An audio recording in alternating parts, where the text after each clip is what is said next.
आगरा फतेहपुर सीकरी लोकसभा से भाजपा प्रत्याशी व भारतीय जनता पार्टी किसान मोर्चा के राष्ट्रीय अध्यक्ष राजकुमार चाहर के संघर्ष की कहानी बड़ी लंबी है। भारतीय जनता पार्टी युवा मोर्चा, राष्ट्रीय लोकदल और राष्ट्रीय स्वयंसेवक संघ में कार्यकर्ता के रूप में कार्य करने वाले राजकुमार चाहर अपने संघर्ष की कहानी खुद अपनी जुबानी बता रहे हैं।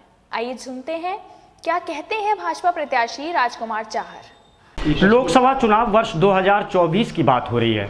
आगरा फतेहपुर सीकरी लोकसभा से भाजपा प्रत्याशी और भारतीय जनता पार्टी किसान मोर्चा के राष्ट्रीय अध्यक्ष राजकुमार चाहर चुनाव मैदान में है।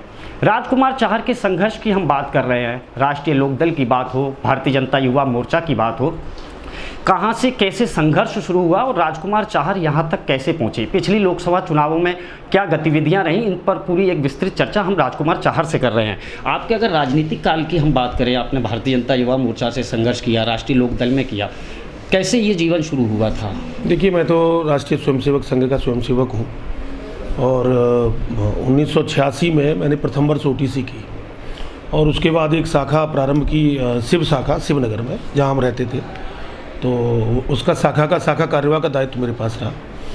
उसके बाद हिंदू जागरण मंच, बजरंग दल का पहला जिला संयोजक आगरा जिले का श्री राम जन्मभूमि आंदोलन में। उसके बाद युवा मोर्चे का जिलाध्यक्ष बना। युवा मोर्चे के जिलाध्यक्ष के काम करते करते फिर किसान मोर्चे का जिलाध्यक्ष बना और किसान मोर्चे के काम करते करते फिर किसान मोर्चे का प्रदेश का उपाध्यक्ष भी रहा, किसान मोर्चे का प्रदेश का महामंत्री भी रहा और 3 विधानसभा के चुनाव भी लड़े। और उसके बाद 2019 में पार्लियामेंट का टिकट एक कार्यकर्ता के नाते मुझे मिला और उसके बाद लोकसभा में मैं चुना गया और पार्टी ने विश्वास व्यक्त किया। भारतीय जनता पार्टी किसान मोर्चे का राष्ट्रीय अध्यक्ष का दायित्व भी दिया और वहीं फतेहपुर सीकरी की जनता ने, मैं बारंबार उनको हृदय से धन्यवाद देता हूँ कि 2019 के चुनाव में माननीय मोदी जी को प्रधानमंत्री बनाने के लिए और मुझे अपना सांसद चुनने के लिए उत्तर प्रदेश में नंबर 1 वोट शेयर दिया। मतलब 64% से अधिक वोट शेयर था फतेहपुर सीकरी लोकसभा क्षेत्र का, जो कि पूरे उत्तर प्रदेश में सर्वाधिक था। लगभग 5 लाख वोट से चुनाव जीते और मुझे लगता है कि आने वाले चुनाव में फिर एक बार मोदी सरकार, तो मोदी जी पुनः देश के प्रधानमंत्री बनेंगे और फतेहपुर सीकरी लोकसभा क्षेत्र की जनता, जो मैं कह सकता हूँ कि पिछली बार 64% मत मिला था, इस बार जो मुझे नज़र आ रहा है, जो मोदी जी के प्रति प्रेम, लोगों को भारत के निर्माण के लिए प्रेम, फिर एक बार मोदी सरकार, तो इधर डेवलपमेंट के भी काम फतेहपुर सीकरी लोकसभा क्षेत्र में आज तक के इतिहास में कभी नहीं हुए। तो 2014 से प्रारंभ हुए, लेकिन 2019 के बाद उन्होंने तेज गति पकड़ी। 4000 करोड़ की योजना गंगा जल की, हर घर नल और हर घर नल से मिलेगा गंगा जल इसी वर्ष के अंत तक। तो मैं समझता हूँ आलू का अनुसंधान केंद्र, polytechnic college, ITI, mini stadium, राजकीय महाविद्यालय, अटल आवासीय विद्यालय, बहुत सारे काम, इनर रिंग रोड, आपके ग्वालियर रोड से जोड़ने का, ग्वालियर रोड 6 लेन, किसान भवन आगरा में बनेगा, उसका भी ज़मीन प्रस्तावित हो गई। तो मैं समझता हूँ कि एक ऐतिहासिक काम लगातार हुए हैं। तो मुझे ऐसा महसूस होता है और पूरा विश्वास है कि इस बार लोकसभा क्षेत्र फतेहपुर सीकरी की जनता पिछली बार से जिताने में 2 लाख और अधिक वोट जोड़ के जिताएगी और 64% पिछली बार मत मिला था, तो ये मत इस बार अब 72-74% तक जा सकता है कि जो देश में बड़ी जीत में शामिल हो सकता है। तो मैं समझता हूं कि मोदी जी को प्रधानमंत्री बनाने के लिए हमारे क्षेत्र की जनता बिल्कुल उत्साहित है, आतुर है। आज डेट घोषित भी हो जाएंगी, तो डेट भी पता चल जाएगी।